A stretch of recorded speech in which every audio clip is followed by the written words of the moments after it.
Assalamualaikum warahmatullahi wabarakatuh. Pagi-pagi minum kopi. Selamat pagi. Pagi Bu Ratna, teman-teman, serta Kak Dela. Kami dari kelompok satu akan mempresentasikan sebagian dari chapter 18, yakni Warranties, Presentation, and Disclosure. Kelompok kami beranggotakan 4 orang, yakni Dila Pratiwi Haraha, Fania Yuni Gusvita, Mardika Agus Rifai, serta Hesti Kusumaningtyas. Kelompok kami akan mempresentasikan beberapa poin, yakni dalam warantis akan menjelaskan definisi, bagaimana warantis bekerja, tipe-tipe dalam warantis, contoh warantis, dan juga non-refundable upfront fees. Sedangkan presentation and disclosure akan menjelaskan kontrak aset dan liabilitas, kontrak modification, serta jenis-jenisnya yaitu separate performance obligation dan prospective modifications. Untuk warantis akan dijelaskan oleh Dita. Oke, terima kasih atas kesempatan dan waktunya. Saya akan menjelaskan tentang warranties. Nah, next. Oke, warranty sendiri ini semacam jaminan tertulis dari produsen ataupun penjual kepada pembeli bahwa produk yang dijual itu punya kualitas yang sesuai dengan dijanjikan. Nah, jadi warranty ini kayak semacam janji dari penjual ataupun perusahaan di saat kita membeli suatu barang. Nah, janji ini nanti yang akan mengatakan kalau barang yang kita beli itu memang harus berfungsi dengan baik. Nah, kalau misal barang itu rusak ataupun nggak bekerja gitu sesuai yang dijanjikan perusahaan, kita bisa minta barang itu buat diperbaiki ataupun diganti. Jadi intinya warranty itu kayak perlindungan ataupun barang yang kita beli supaya kita nggak rugi kalau misalnya barangnya rusak lebih cepat dari seharusnya, seperti itu. Nah, next.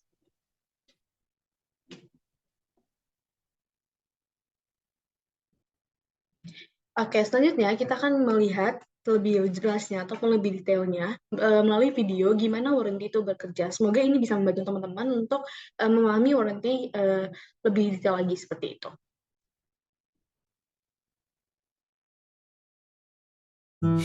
There's just nothing like driving your nice, shiny car somewhere special on a nice, shiny day. We've all had those little moments. Everything feels so right. It's hard to believe that something could ever go wrong.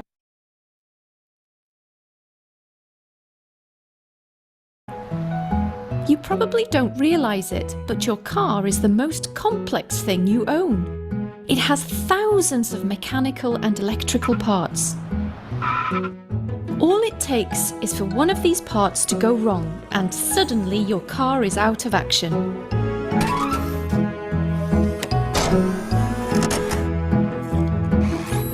Sometimes it can be something quite simple and cheap.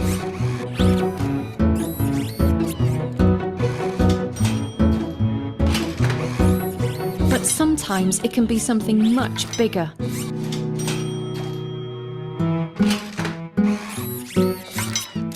Other times, it can be a small and inexpensive part, but it's somewhere difficult to get to, and the labour costs soon add up.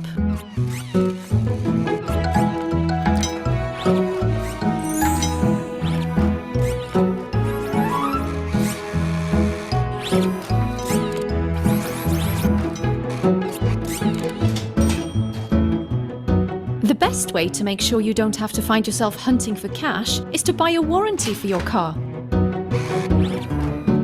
Underwritten by a leading warranty provider and costing no more than a sandwich and a coffee per week, you can have peace of mind that next time something goes wrong with your nice shiny car, it won't cost you the earth.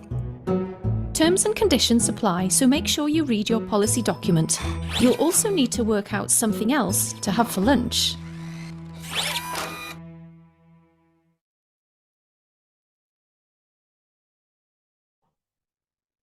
Oke, itu tadi ya teman-teman buat memahami secara detail gimana warranty bekerja seperti itu. Nah, selanjutnya kita akan bahas jenis-jenis dari warranty sendiri. Nah, jenis warranty sendiri itu ada dua. Yang pertama itu adalah produk memenuhi spesifikasi yang disepakati dalam kontrak pada saat produk dijual.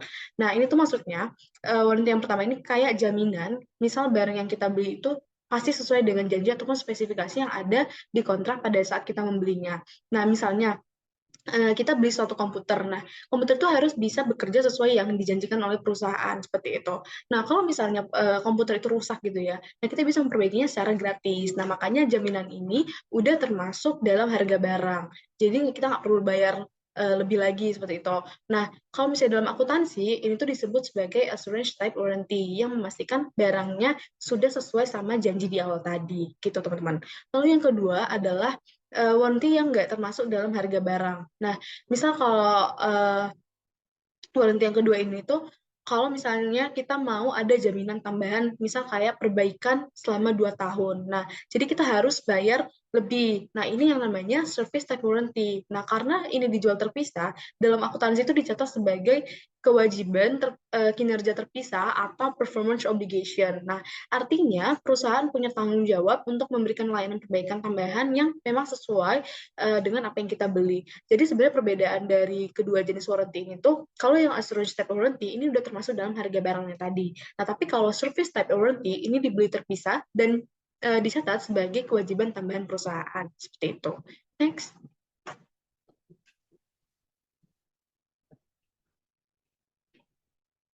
Oke, kita langsung masuk aja ke contoh soal dari warranty sendiri. Nah, yang pertama, Maverick Company sold 1000 Romantis on October 1, 2022 gitu ya. Boleh dibaca dulu sebentar.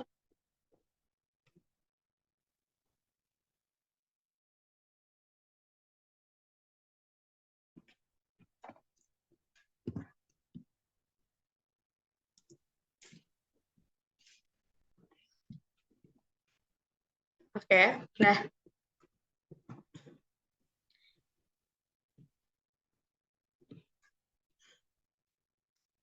Oke, langsung aja ya buat teman-teman yang udah membaca, kita akan masuk gimana cara mencatatnya seperti itu. Nah, yang pertama kita harus tahu dulu informasi apa aja yang kita punya. Nah, yang pertama, Maverick Company ini menjual 1000 Rollomatic seharga 6 juta dolar pada tanggal 1 Oktober 2022. Nah, terus dikatakan ada jaminan assurance warranty selama 2 tahun yang memang udah termasuk dalam harga 6 juta dolar tadi. Nah, Maverick ini juga menjual extended warranty untuk 400 unit Rollomatic selama 3 tahun setelah periode 2 tahun. Nah, harga dari extended warranty-nya adalah 18.000. Itu bisa dilihat dari soal. Nah, total penerimaan uang tunai dari penjualan itu adalah dengan menambahkan 6 juta yang tadi di Maverick menjual 1000-nya seharga 6 juta, lalu ditambahkan dengan maaf, next. Oke. Nah, jadi total penerimaan uang ini bisa dilihat jurnalnya adalah 6 juta ditambah 18.000-nya itu dari yang harga dari extended warranty-nya tadi. Nah, totalnya makanya jadi 6 juta 18.000. Nah, untuk pencatatan jurnalnya itu karena kas bertambah, jadi perusahaan menerima uang dari penjualan. Makanya kasnya itu di debit. Nah, lalu yang dikredit itu sales revenue. Nah, sales revenue diakui sebesar 6 juta dolar. Lalu yang dikredit adalah sisanya unearned warranty revenue, dicatat sebesar 18.000 karena ini merupakan pendapatan dari extended warranty yang memang belum diberikan. Nah, Maverick ini kan masih punya kewajiban buat memberikan layanan garansi tambahan di masa depan. Makanya dicatat unearned warranty revenue atau pendapatan garansi yang belum dihasilkan gitu. Itu untuk jurnal yang 1 Oktober 2022. Lalu untuk mencatat biaya pokok penjualan ataupun cost of goods sold-nya gitu ya. Nah, tadi kita mendapatkan informasi di soal bahwa biaya dari Rollomatic yang dijual itu adalah 4 juta US dollar. Nah, ini artinya biaya yang harus Maverick keluarkan untuk memproduksi ataupun membeli barang yang mereka jual itu adalah sebesar 4 juta US dollar. Makanya pencatatannya itu cost of goods sold dicatat sebesar 4 juta US dollar dan inventory di kredit dicatat sebesar 4 juta US dollar dicatat di jumlah yang sama. Nah, kenapa dicatatnya di kredit? Karena inventory perusahaannya berkurang sebesar 4 juta, seperti itu. Oke, selanjutnya. Nah, untuk pencatatan terkait garansi di tanggal 22 November 2022, kita mempunyai informasi bahwa Maverick ini mengeluarkan biaya untuk memperbaiki beberapa Rollomatic yang masih dalam masa assurance warranty. Nah, biaya dikeluarin di soal itu kan disebutkan bahwa nih, Maverick incurred a labor cost of 3.000 US dollar. Nah, biaya yang dikeluarkannya itu adalah sebesar 3.000 US dollar untuk tenaga kerja dan 25.000 US dollar untuk suku cadangnya. Nah, kita jumlahkan aja 3.000 tambah 25.000 US dollar, 25.000-nya itu dari end part of cost, 25.000 US dollar. Jadi total biaya garansinya pada tanggal 22 itu adalah 28.000 US dollar. Nah, jadi jurnalnya yang didebit adalah warranty expense. Dicatat sebesar 28.000 US dollar karena Maverick ini udah ngeluarin biaya untuk memenuhi garansi seperti itu. Nah, lalu yang dikreditnya adalah salaries and wages payable. Dicatat sebesar 3.000 US dollar untuk mencatat pembayaran gaji terkait garansinya tadi. Nah, lalu dikredit juga ada inventory yang berkurang sebesar 25.000 US dollar untuk pencatatan suku cadang yang digunakan dalam perbaikan seperti itu. Nah, lalu pada tanggal 31 Desember untuk mencatat adjusting entry-nya, kan kita tadi dikatakan di soal Maverick memperkirakan bahwa mereka akan melakukan biaya garansi sebesar 80.000 US dollar sama 2 tahun gitu kan. Lalu sebagian biaya garansinya udah dikeluarkan pada 22 November, yaitu sebesar 28.000. Nah, jadi sebenarnya biaya garansi yang diperkirakan di akhir tahun itu 80.000 dikurang 28.000 yaitu 52.000. Tapi di akhir tahun 2022, Maverick ini hanya memperkirakan biaya garansi in the future-nya itu adalah 44.000 US dollar. Nah, makanya pada tanggal 31 Desember 2022, jurnal penyesuaian untuk mencatat jurnal untuk Maverick-nya ini atau di debit warranty expense 44.000 US dollar, akunnya warranty expense, dan di kredit itu warranty liability sebesar juga 44.000 US dollar kayak gitu. Nah, untuk pencatatan jurnalnya seperti itu ya teman-teman. Oke, next.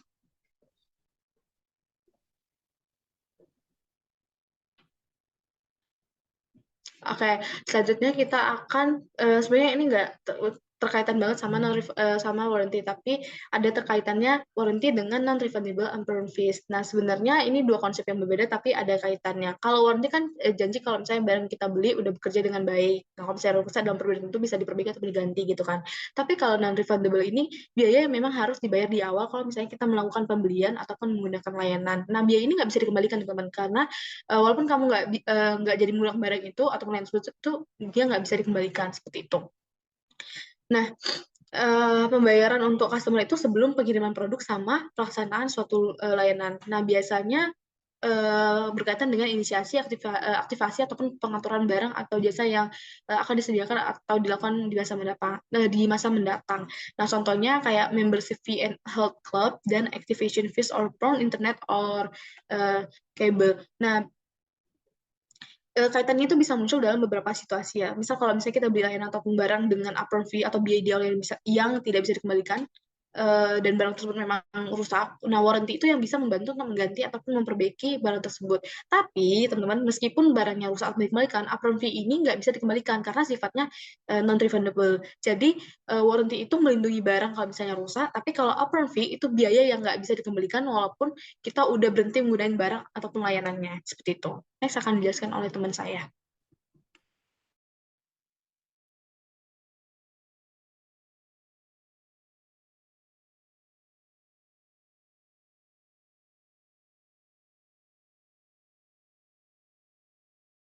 In progress.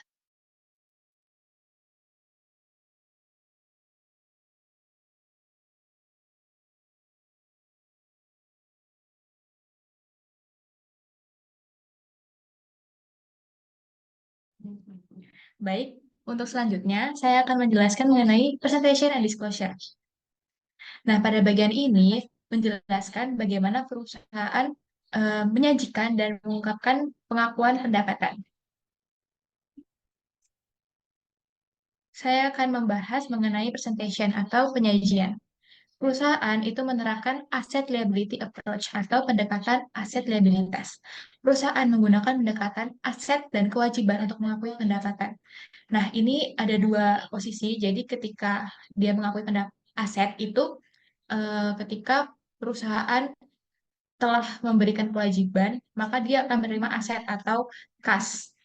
Nah, untuk kewajiban sendiri itu posisinya ketika perusahaan itu mendapatkan uang terlebih dahulu dari pelanggan baru mengirimkan kewajiban atau produknya, sehingga ini menunjukkan adanya utang atau kewajiban untuk mengirimkan layanan atau produk kepada pelanggan di masa depan. Nah, karena asset liability approach, maka dapat menerima imbalan karena perusahaan telah memenuhi kewajiban pelaksanaannya dengan pelanggan. Nah, di sini tidak bersyarat karena perusahaan itu telah memberikan imbalan. Lalu yang kedua, conditional right atau hak bersyarat. Di sini perusahaan akan menerima imbalan karena perusahaan telah menyelesaikan satu kewajiban pelaksanaannya. Tetapi masih ada kewajiban lainnya yang harus dipenuhi. Jadi dia ada dua kewajiban nih misal. Satu kewajibannya udah, tapi satu kewajibannya belum. Nah, ini makanya dikatakan hak bersyarat. Dia akan mendapatkan imbalan tapi ada syaratnya. Next. Nah, di sini saya akan menjelaskan contoh soal kontrak aset. Jadi kurang lebih saya akan menjelaskan overview-nya saja. 1 Januari itu Finasa dia membuat kontrak untuk mengirimkan produk A dan produk B ke Obermain dengan harga 100.000 euro. Nah, kontraknya itu bilang kalau pembayaran untuk produk A tidak akan terjadi sampai produk B itu harus terkirim. Jadi dengan kata lain, pembayaran itu tidak akan terjadi sampai produk A dan produk B itu telah dikirim ke Obermain. Harus dua-duanya terkirim dulu baru pembayaran terjadi. Nah, di sini Fin itu dia memberikan harga berdiri sendiri untuk produk A sebesar 30.000 dan produk B sebesar 70.000.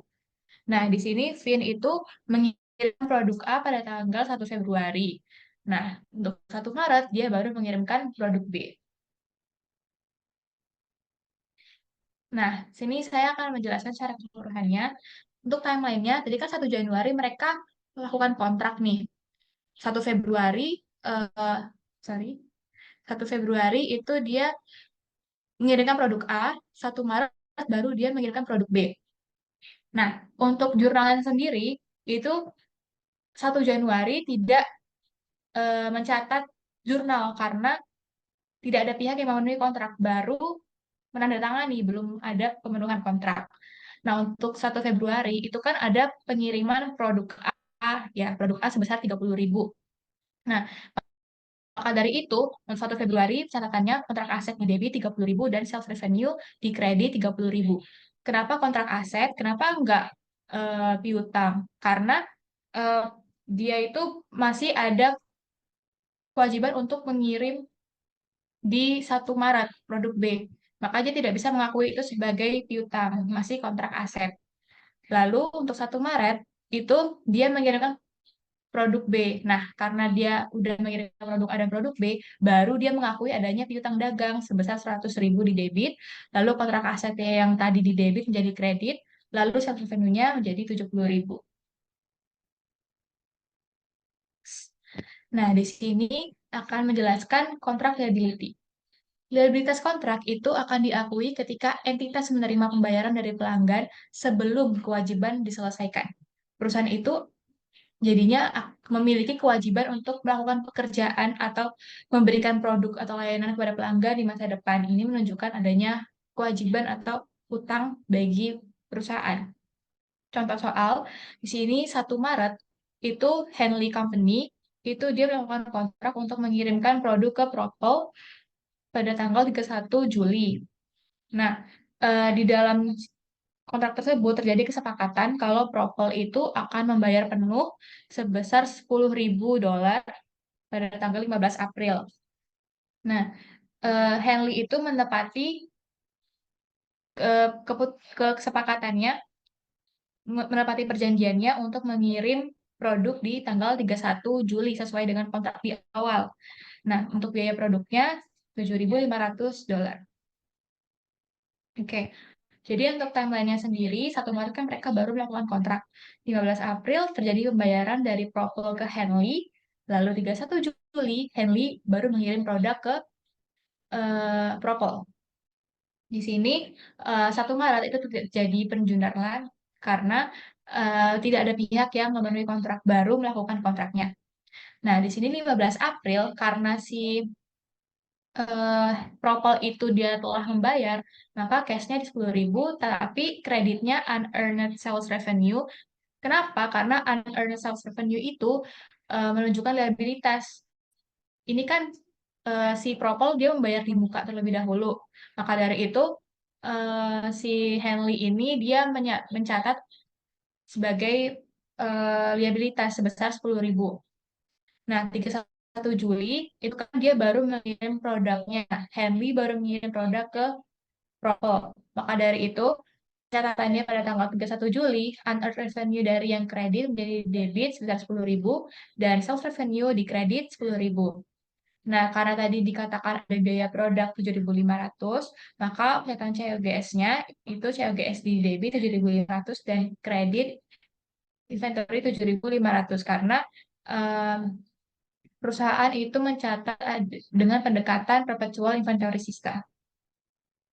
Selanjutnya akan dijelaskan oleh teman saya. Oke, selanjutnya kita akan masuk ke kontrak modification. Jadi, modifikasi kontrak itu merupakan perubahan terhadap syarat-syarat kontrak ketika kontrak tersebut sedang berlangsung. Nah, modifikasi ini itu juga bisa dikenal dengan istilah revisi atau addendum. Oleh karena itu, perusahaan itu perlu menentukan apakah dihasilkan kontrak baru ataupun modifikasi tersebut hanya benar-benar sebatas modifikasi atau revisi atas kontrak yang sudah ada.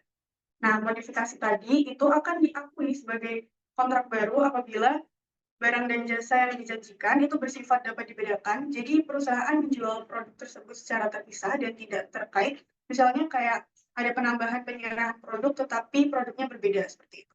Kemudian perusahaan juga memiliki hak untuk menerima suatu jumlah pembayaran yang menggambarkan harga jual berdiri sendiri atas barang dan jasa tersebut. Next slide. Kemudian di sini ada contoh separate performance obligation. Di sini Crandall itu memiliki kontrak untuk mengirimkan 100 produk kepada pelanggan senilai $10.000 atau $100 per produk dalam waktu yang berbeda selama 6 bulan. Nah, setelah 60 produk dikirimkan, Crandall ini memodifikasi kontrak dan berjanji untuk mengirimkan 20 buah produk tambahan senilai $1.900 atau $95 per produk. Ini harga jual berdiri sendiri produk pada tanggal kontrak dimodifikasi. Nah, Crandall ini biasanya menjual produk ini secara terpisah. Atas kontrak tersebut, Crandall akan mengakui produk tambahan sebagai berikut. Sisa kontrak awal itu dari 100, dia sudah dikirimkan 60, berarti masih ada 40. Kemudian, kalikan harga per buahnya, yaitu $100, maka nilai yang masih terutang atau yang masih menjadi kewajiban untuk dilaksanakan, itu masih ada $4.000. Dan produk baru yang dijanjikan dari kontrak ini itu sebanyak 20, yang nilainya $95, sehingga totalnya itu menjadi 1.900. Nah, sehingga total pendapatan nantinya akan didapatkan oleh Crandall itu $5.900. Next slide.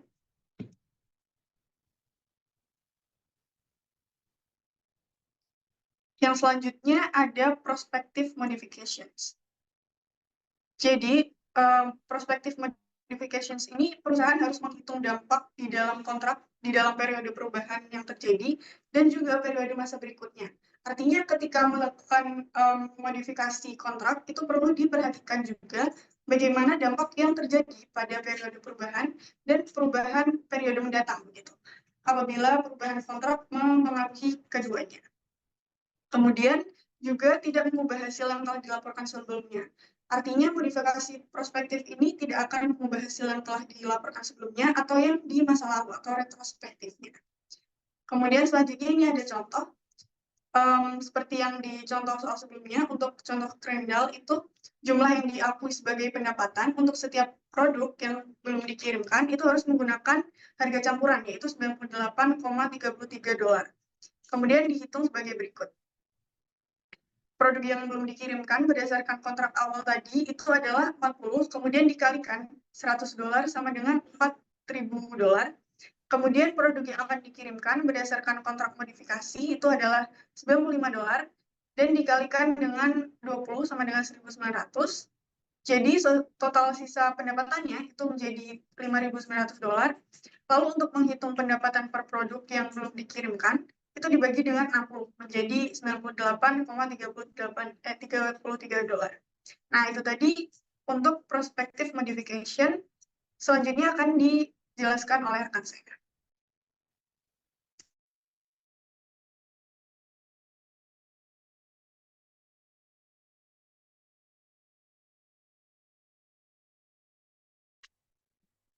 Oke, selanjutnya saya akan menjelaskan terkait dengan comparison of contrast modification approach yang masih berkorelasi dengan presentation and disclosure. Di bawah pendekatan prospektif tentunya perhitungan ini berbeda dari pendekatan kewajiban kinerja terpisah atau separate performance obligation approach karena pendapatan pada unit yang tersisa diakui pada harga campuran. Oleh karena itu, total pendapatan setelah modifikasi adalah sebesar 5.900 hasil dari 60 unit dikali 98,33 US dollar. Ilustrasi 18.30 pendapatan yang menunjukkan pendapatan yang dilaporkan di bawah dua pendekatan modifikasi kontrak untuk kerandal CO. Seperti yang ditunjukkan, apakah modifikasi diberlakukan sebagai kewajiban kinerja terpisah atau secara prospektif, jumlah pendapatan yang sama diakui sebelum dan sesudah modifikasi. Namun, di bawah pendekatan prospektif, harga campuran yaitu sebesar 98,33 digunakan untuk penjualan pada periode setelah modifikasi. Selanjutnya,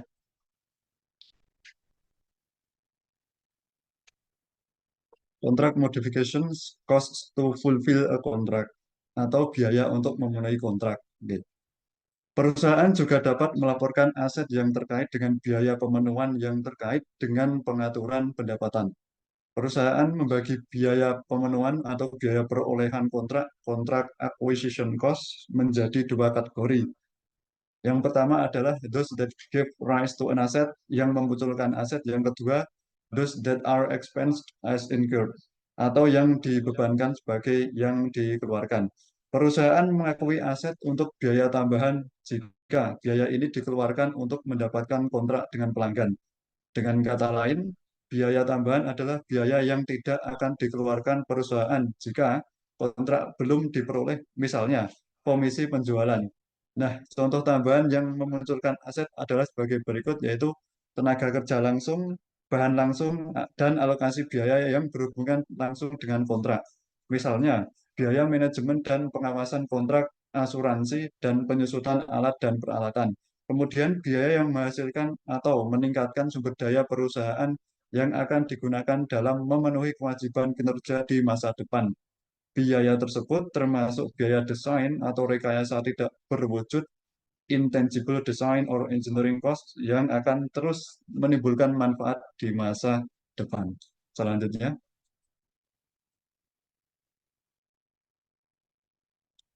contract modifications collectibility.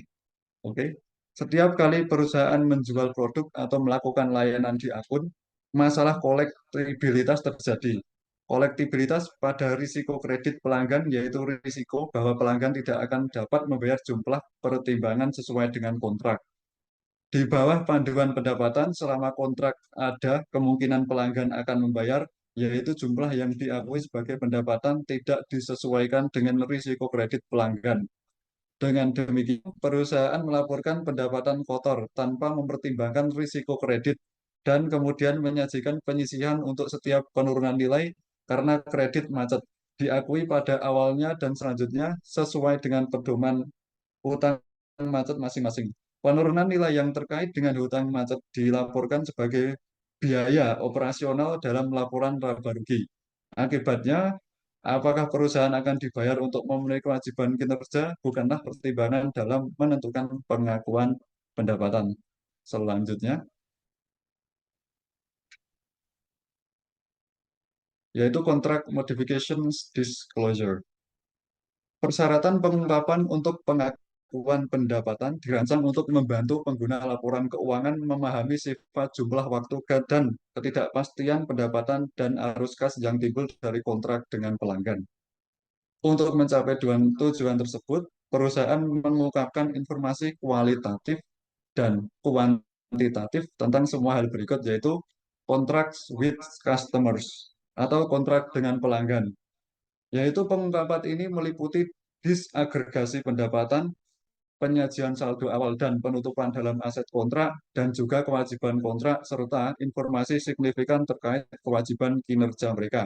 Selanjutnya ada significant judgments, penilaian yang signifikan, yaitu pengungkapan yang meliputi penilaian dan perubahan dalam penilaian ini yang memengaruhi penentuan harga transaksi, alokasi harga transaksi, dan penentuan waktu pendapatan.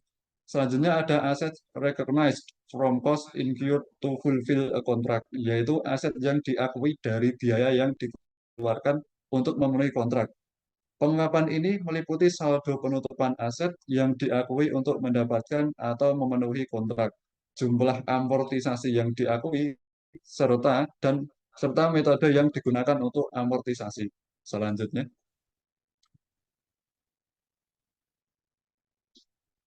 disclosure. Companies provide a range of disclosure. Untuk menerapkan persyaratan ini dan memenuhi tujuan pengungkapan, perusahaan menyediakan berbagai pengungkapan sebagai berikut. Yang pertama ada disaggregation of revenue atau disagregasi pendapatan, yaitu mengungkapkan informasi pendapatan terpilah dalam kategori yang menggambarkan bagaimana sifat, jumlah, waktu, dan ketidakpastian pendapatan serta arus kas dipengaruhi oleh faktor ekonomi. Merekonsiliasi pendapatan terpilah dengan pendapatan untuk segmen yang dapat dilaporkan. Oke, kemudian selanjutnya ada reconciliation of contract balances, yaitu rekonsiliasi saldo kontrak. Mengungkapkan saldo awal dan penutupan aset kontrak, misalnya piutang yang belum ditagih dan kewajiban, misalnya pendapatan yang ditangguhkan, dan memberikan deskripsi kualitatif tentang perubahan signifikan dalam jumlah. Mengungkapkan jumlah pendapatan yang diakui pada periode berjalan yang berkaitan dengan kewajiban kinerja yang dipenuhi pada periode sebelumnya, misalnya dari kontrak dengan pertimbangan variabel, serta mengungkapkan saldo awal dan penutupan piutang dagang jika tidak disajikan di tempat lain. Selanjutnya ada remaining performance obligation atau kewajiban kinerja yang tersisa, yaitu mengungkapkan jumlah harga transaksi yang dialokasikan untuk sisa kewajiban kinerja yang tidak ada pada pembalikan pendapatan yang signifikan. Ya, kemudian memberikan diskusi naratif tentang potensi pendapatan tambahan dalam pengaturan yang dibatasi. Selanjutnya ada cost to obtain or fulfill contract, biaya untuk mendapatkan atau memenuhi kontrak, yaitu mengungkapkan saldo penutupan biaya yang dikapitalisasi untuk mendapatkan dan memenuhi kontrak dalam jumlah amortisasi. Mengungkapkan metode yang digunakan untuk menentukan amortisasi untuk setiap periode pelaporan. Selanjutnya ada other qualitative disclosure, yaitu pengungkapan kualitatif lainnya, mengungkapkan penilaian signifikan dan perubahan penilaian yang memengaruhi jumlah dan waktu pendapatan dari kontrak dengan pelanggan. Mengungkapkan bagaimana manajemen menentukan jumlah minimum pendapatan yang tidak ada pada batasan pertimbangan variabel. Ya. Baik, itu tadi penjelasan dari kelompok kami, kelompok satu. Walaupun penjelasan kami hanya melalui video, tapi kiranya tetap membantu teman-teman untuk memahami penjelasan mengenai warantis dan juga penyajian pengungkapan pendapatan, pengakuan pendapatan. Mohon maaf apabila ada salah kata atau kekurangan. Terima kasih dan semangat UTS-nya teman-teman. Wassalamualaikum warahmatullahi wabarakatuh.